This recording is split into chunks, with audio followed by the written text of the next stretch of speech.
had Monday off this week, and while it was glorious to have some time, I also turned on a little bit of TV and saw that Monday was Mental Health Awareness Day. Now, obviously, I'm not a qualified mental health professional, so I won't be speaking on behalf of anything that's a diagnosed mental health. I'd just like to talk to you about everyday mental health issues and concerns that we might encounter when we're otherwise a healthy person.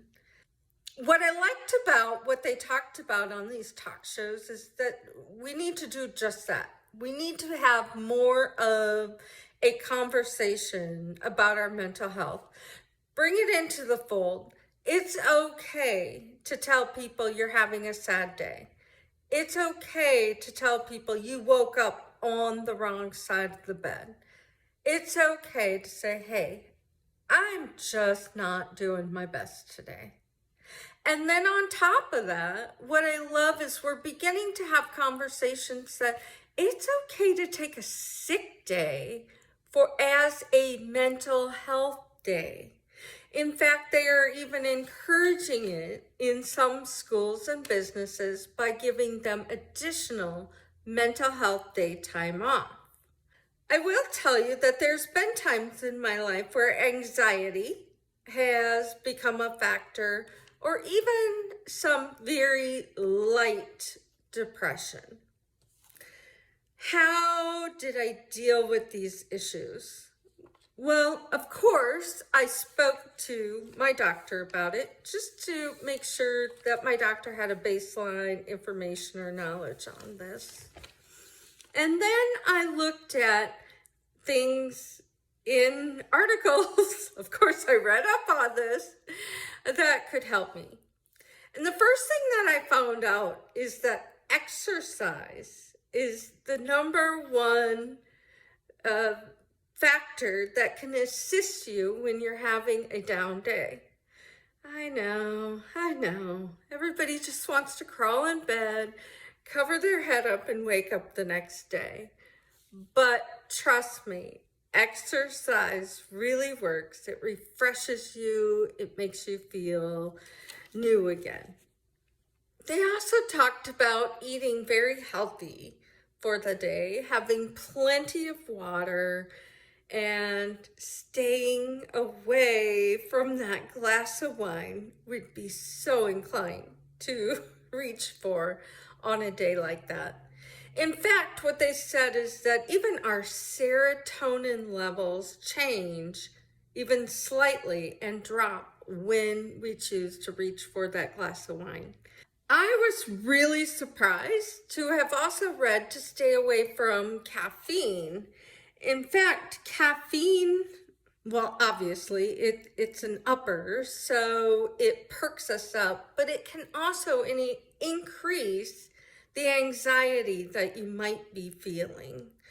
So stay away from our favorites, that glass of wine, the coffee, and probably even tea that has caffeine. And then lastly, oh, you're not going to like me at all on this one, chocolates. It doesn't help. Sugary substances do not help when we're having a bad day, a down day. Oh, that is just right. Sadness. But what happens is our blood sugar spikes on any sugar, and then it puts our body on more of a roller coaster from that spike, and your down can go down even further than what you were already experiencing. Oh, what's bad news today? But anyhow, let's read the scripture that I found that really supports what we should think about with a bad day. You know, Paul was in a position where he had a thorn in his side. And the thorn was in his flesh, and it was given to him as a messenger of Satan to torment him.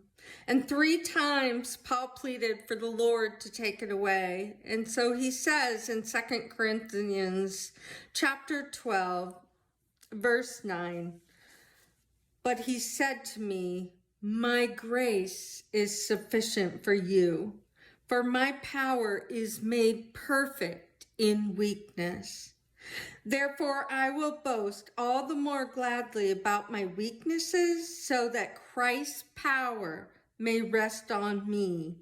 This is why, for Christ's sake, I delight in weaknesses, in insult, in hardships, in persecutions, in difficulties. For when I am weak, then I am strong." So we might have some down days, but let's find a way to turn them around and find our blessings and let them help us make us stronger.